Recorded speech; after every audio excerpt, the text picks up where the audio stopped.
को परमात्मा ना मान के और इसकी मर्यादा तोड़ूंगा। उसके बाद ना यह मेरा, ना यह आपका, ना किसी और का। यह परमात्मा सिर्फ उसी का है जो इसको आधार बना के, इसकी प्रत्येक मर्यादाओं में रह के और गुरु को परमेश्वर मान के जो आजीवन अंतिम श्वास तक निसंशय इसके चरणों में लगा रहेगा, यह परमात्मा उसी की रक्षा करेगा। इसका कोई सगा नहीं है, यहां पे ध्यान रख लेना। अगर इसके कोई सगे हैं तो इसके भगत हैं, और इनके भक्तों की अकाल मौत हो रही है आए दिन। सारनामियों की गाड़ियों के टायर के नीचे आके फूट रहे हैं। 12-12, 13-13 भगत एक साथ मर रहे हैं एक्सीडेंट में। कोई फांसी खा के मर रहा है। क्यों मर रहे हैं? ये किसी का सगा नहीं है, ये सगा उसका है जो इसका है, और इसका वो होगा जो इसके प्रत्येक वचन पे, प्रत्येक मर्यादा पे ज्ञान आधार से चलेगा। तो पुण्यात्माओं, बस इतना सा संदेशा था जो आप जीवों को देना था। उसके बाद जैसा आप करोगे वैसा आप अपना भुगतोगे, आप अपना भरोगे। इसमें ना दास का कोई दोष है, ना अन्य किसी भगत भाई बहन का कोई दोष है। अगर भगत बने हो तो भगत ही बनो। अगर परमात्मा ने भगत बनाया है तो परमात्मा को भगत ही बन के दिखाओ। अन्यथा ये ढोंग, ये ड्रामा, ये गले में लॉकेट, हाथ में रक्षा सूत्र बांधने की कोई आवश्यकता नहीं है। जहां तुम्हें जाना है वहां जाओ। कम से कम इस परमात्मा को तो दोषी मत बनाओ।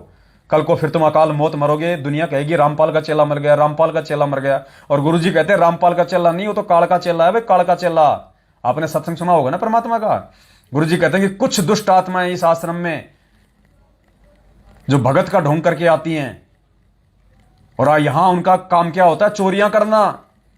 और ऐसे लोग जब बाहर जाके जब मरते हैं एक्सीडेंट में, तो लोग तो कहेंगे अरे यो रामपाल वाला तो भाई इसके गले में लॉकेट है, रामपाल का ये रक्षा सूत्र बांध रखा, रामपाल की फोटो है इसके गले में, ये तो रामपाल का चेला है। अरे उस भगवान को भी क्यों बदनाम करते हो फिर तुम? तो गुरुदेव ने कहा कि वो रामपाल का नहीं, वो तो काल का चेला था, काल का चेला। तो ये जितने भी 90% हैं जो सतलोक आश्रम मैनेजमेंट हरियाणा वालों के पीछे आंख बंद के चल रहे हैं, पुण्यात्माओं, ये सब के सब ये संत रामपाल जी भगवान के नहीं, ये काल के चेले हैं वर्तमान में। अगर इनमें से कोई निकल के सही समय पे अगर साथ संगति से जुड़ गया और गुरु को भगवान मान के अगर सच्ची आराधना में लग गया, अपनी मर्यादाओं में रहते हुए, और तमाम उन अपनी गलतियों की समायाचना जो उन्होंने आज से पहले की हैं मैनेजमेंट वालों की संगति करके, तो ये परमेश्वर हो सकता है दया कर दे, क्षमा कर दे। अन्यथा गधे के ऊपर सींग नहीं होते ना, ऐसे इस धरती के ऊपर भक्तों का कोई नामो निशान भी था, मालूम नहीं पड़ेगा। ये संदेशा था जो दास ने आप जीव को दे दिया, समय समय पे देता रहूंगा। और बस जो 2-3 बातें आपको जो बताई हैं, किसी भी कोई ट्रस्ट का मेंबर, कोई सदस्य नहीं बनना। गुरु को मानुष साबित करने की कुप्रयास मत करो। अपनी मौत खुद अपने हाथों से मत मरो। अकाल मौत को न्योता मत दो। और किसी भी राग, द्वेष और ईर्ष्या से ग्रस्त व्यक्ति के ऑडियो, वीडियो, पोस्टर ना तो खुद देखोगे, इसका मतलब तुम्हारे को शंका है। अगर मेरे प्रति है तो तुम्हारे को मेरे ऊपर शंका है। अगर गुरुजी के प्रति हैं तो तुम्हारे को गुरुजी के ऊपर शंका है, तभी तुम उसको खोल के देख रहे हो। अन्यथा देखने का कोई मतलब ही नहीं है। और जिसको इतनी सी भी शंका है, काल उसको भी घेर लेगा। तुरंत उनको डिलीट करो, उस व्यक्ति का नंबर मारो ब्लॉक। फोन आता है तो एक बार तो उसको समझा दो प्यार प्रेम से, मानता तो ठीक है, वरना उसका नंबर भी ब्लैक लिस्ट में डालो। और पुण्यात्माओं, आगे की तरफ बढ़ो। आगे की तरफ जब कोई व्यक्ति पहाड़ पे चढ़ने की सोच लेता है तो नीचे से चूहे और बिच्छू उसको काटने के लिए दौड़ते हैं, उसका रास्ता रोकने के लिए। तो जितने भी ऐसे जो ये काल प्रेरित जो भगत हैं, जो भगत बनने का ढोंग कर रहे हैं, राग, द्वेष और ईर्ष्या से भरे हुए हैं, ये चूहे और बिच्छू की स्थिति में है। ये आपके लिए, क्योंकि आपको परमेश्वर ने पहाड़ पे चढ़ाना है, सतलोक लेके जाना है।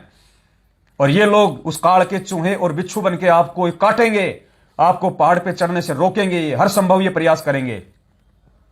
इसलिए आपने इनकी प्रत्येक चाल को समझना है और गुरुदेव के ज्ञान आधार से आपने दृढ़ता से साथ संगतियों से आपने जुड़े रहना है। चाहे पवनदास बाहर रहे, चाहे पवनदास जेल में रहे, चाहे पवनदास जिंदा रहे, चाहे पवनदास मर जाए। ये भक्ति आपने इस परमेश्वर को देख के करनी है, किसी सत्सेवक को या पवनदास को देख के नहीं करनी। जब तक हम हैं तब तक अपने भाई बहनों की संगति करो, और जब तक नहीं है तो ये परमात्मा ही सब कुछ है। और आज भी यही है, आज भी इसी को आधार बना के साथ संगतियों में आना है। इन सात संगतियों में फालतू की बकवाद के लिए, छोरा छोरी के रमेणे के रिश्ते जोड़ने के लिए, इधर उधर की बातें करने के लिए कोई जगह नहीं है, कोई स्थान नहीं है। ध्यान रखना, अगर कोई व्यक्ति सात संगतियों में यह सोच के आता है कि मेरा लड़का मेरी लड़की जवान हो गए, कोई रिश्ते की बात करूंगा, तो वो महामूढ़ व्यक्ति है, महामूर्ख व्यक्ति है। ये मैनेजमेंट वाला कुक्रम नहीं चलेगा यहां पे। वो परमात्मा अंतर्यामी, उसको पता है कि ये सात संगति में क्यों जा रहा है, ये बेटा बेटी के रिश्ते जोड़ने जा रहा है। ये साथ संगति के लिए नहीं जा रहा, कोई सा भी लाभ नहीं मिलेगा आपको, ना साथ संगति का, ना वो बेटा बेटी का। और दास को मालूम पड़ गया, वहीं पे खड़ा खड़ा दास वहां पे बेइज्जती करेगा, वहीं खड़ा खड़ा दास वहां पे सबके सामने बताएगा फिर कि साहब ये देखो, ये आए अपनी बेटी का रिश्ता करने, ये आए जी अपने बेटे को बन्ना जी बनाने, दे दो जी इसको अपनी लड़की कोई है तो यहां पे, इनको लड़की चाहिए बस, इनको मोक्ष नहीं चाहिए, इनको बेटा बेटी के रिश्ते चाहिए, इनको दे दो, इनके घर में भर दो इनके बच्चे। फिर वहां आपको और ज्यादा जोर आएगा। इसलिए सत्संग में और साथ संगतियों में अगर आते हो तो उसी चीज को टारगेट करके आना, अपने बेटा बेटी के रिश्तों को टारगेट करके मत आना बिल्कुल भी।